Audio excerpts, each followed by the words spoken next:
Olá, boa tarde. Tudo bem com vocês? Sou a professora Janete, professora de língua portuguesa da Secretaria Municipal de Educação. Espero que vocês estejam todos muito bem. Hoje trataremos do texto narrativo. O que é um texto narrativo? Aquele texto onde é contada uma história, onde possui vários elementos. Um texto mais, digamos, menos complexo no quesito de escrita, quando vocês vão montar uma história, fazer a produção textual de vocês. Então vamos lá? Utilizando linguagens e tons diferentes, os textos destas aulas falam da vida nas grandes cidades. Leitura 1. Estes quadrinhos foram criados por Will Eisner, um dos principais quadrinistas americanos do século XX.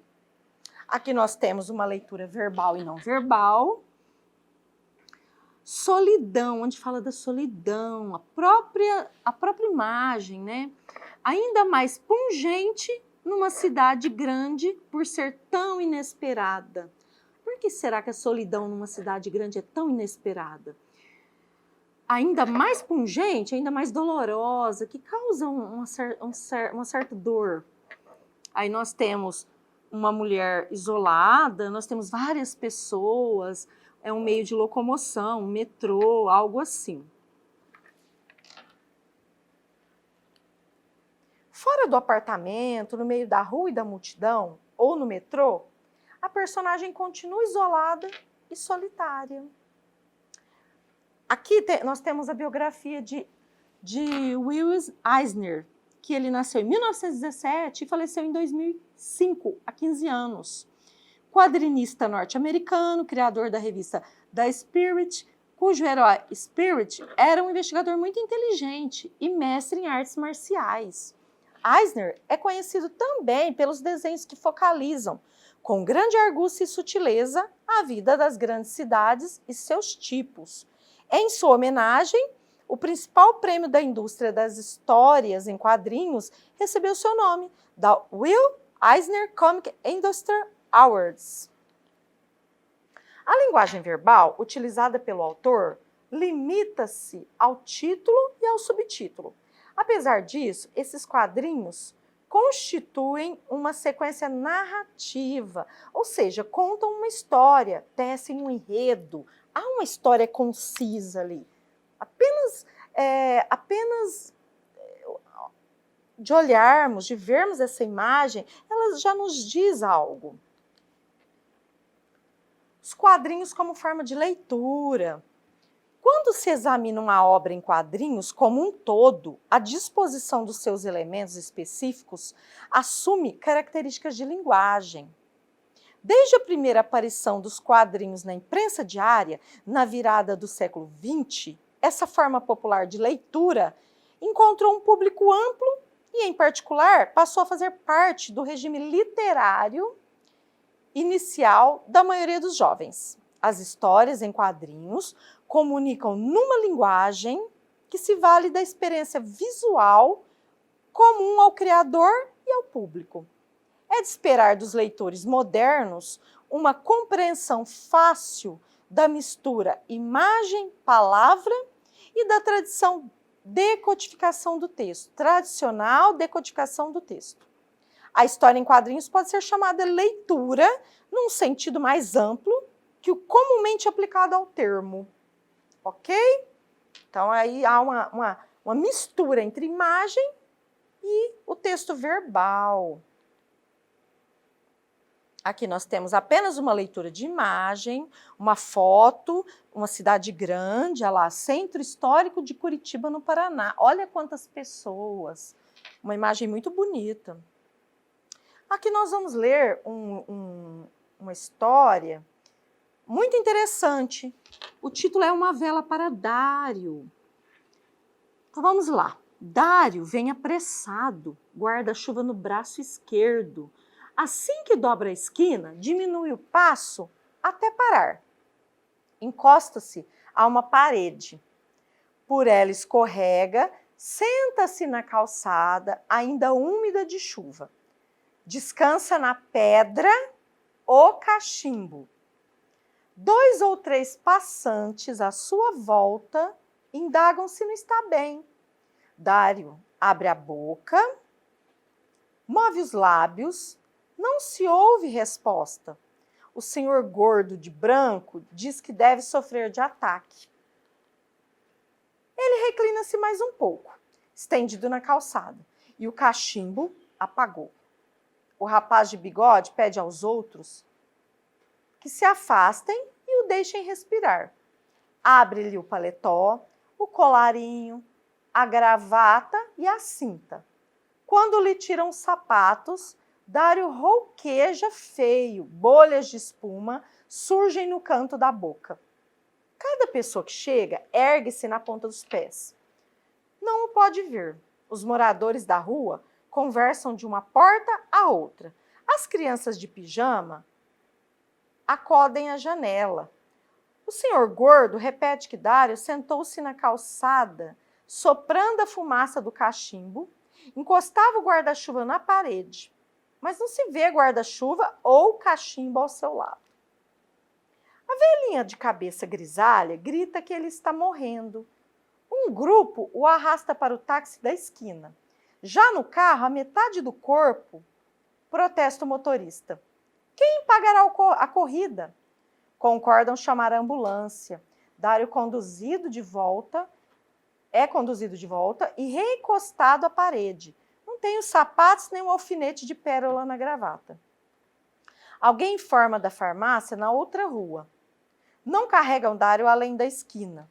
A farmácia no fim do quarteirão e, além do mais, muito pesado. É largado na porta de uma peixaria. Enxame de moscas lhe cobrem o rosto, sem que façam um gesto para espantá-las. Ocupado, o café próximo pelas pessoas que apreciam o incidente e agora, comendo e bebendo, gozam as delícias da noite. Dário em sossego e torto no degrau da peixaria, sem o relógio de pulso. Um terceiro sugere-lhe examinem os papéis retirados com vários objetos de seus bolsos e alinhados sobre a camisa branca. Ficam sabendo do nome, idade, sinal de nascença, o endereço na carteira é de outra cidade. Registra-se correria de uns 200 curiosos que a essa hora ocupam toda a rua e as calçadas. É a polícia. O carro negro investe a multidão. Várias pessoas tropeçam no corpo de Dário, pisoteado 17 vezes. O guarda aproxima-se do cadáver. Não pode identificá-lo. Os bolsos vazios. Resta na mão esquerda a aliança de ouro, que ele próprio, quando vivo, só destacava molhando no sabonete. A polícia decide chamar o rabecão. A última boca repete: ele morreu, ele morreu. A gente começa a se dispersar. Dário leva 2 horas para morrer. Ninguém acreditava se estivesse no fim. Agora, aos que alcançam vê-lo, todo o ar de um defunto. Um senhor piedoso dobra o paletó de Dário para lhe apoiar a cabeça.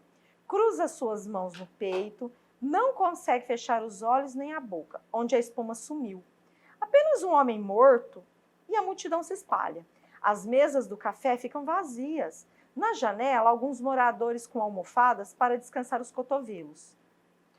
Um menino de cor e descalço vem com uma vela que acende ao lado do cadáver. Parece morto há muitos anos. Quase o retrato de um morto desbotado pela chuva. Fecham-se uma a uma as janelas. 3 horas depois, lá está Dário à espera do rabecão. A cabeça agora na pedra, sem o paletó, e o dedo sem aliança. O toco de vela apaga-se.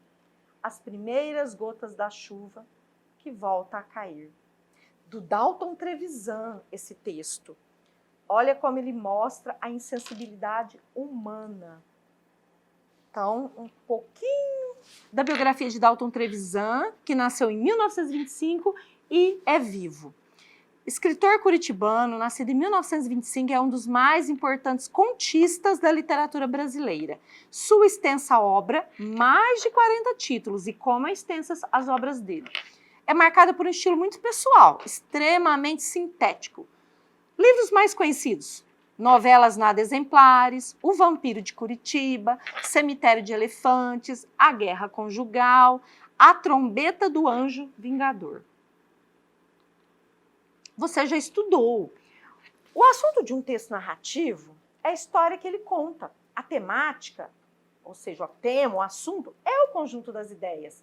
São temas abstratos que podemos interpretar com base no assunto. Para chegar aos temas, o leitor deve se perguntar qual era a intenção do autor ao escrever essa história. O que ele queria dizer com ela? Então, há um objetivo por trás do autor quando ele escreve determinada história, determinado tema.